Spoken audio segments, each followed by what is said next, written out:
Terrific. As a winemaker making a sparkling wine, what are some of the challenges that you have?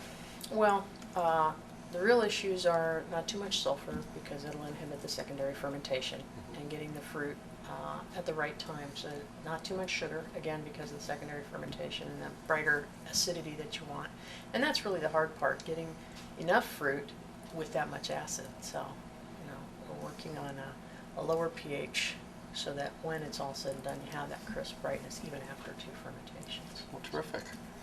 Great. What do we have next? Next, we have the 2005 Reserve Chardonnay. Okay. Again, all estate fruit. And this one might be a little chilly for what we want. Personally, I think that most people serve their oak fermented whites way too cold. I'm with you. There's a lot of that. And the red's too warm, by the way. Sure, sure. What you end up with in the glass, it's kind of counterintuitive. You end up with nothing but wood sometimes because it's so tight when it's cold, but you're not really getting the fun stuff out of the wood. Sure. And you're not getting the fruit either, so, So what were you going for here? Kind of a big Well, buttery oaky? here we were going for that larger-than-life kind of, what I try and tell people, generally speaking with my wines, I'm looking to do something that is very balanced. I want to have a lot of complexity. I want you to notice the various things in there, be it spice or fruit or mouthfeel, all of those things. And there might be more than one fruit and more than one spice. I hope there is. Yeah. Whatever that might be, I want you to notice it, but I don't want any one thing to hit you over the head. Basically, looking for the symphony versus the solo.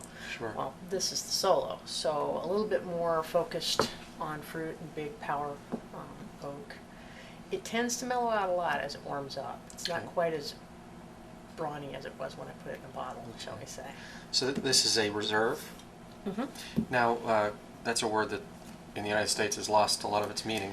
So how do you all define reserve, and what's that process like for you? We define reserve then from the standpoint of we only do it when we feel the wines merit that, and we select specific barrels from the general barrel groups specifically for the reserve.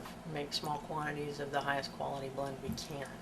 Now, this particular wine, in this case, the 08 vintage that I'm working on right now, I'll be bottling that this week. I was shooting for about 700 6-packs, so 350 cases. I think I'm doing actually fewer than 300 full cases, so somewhere around 5.5, 6-packs.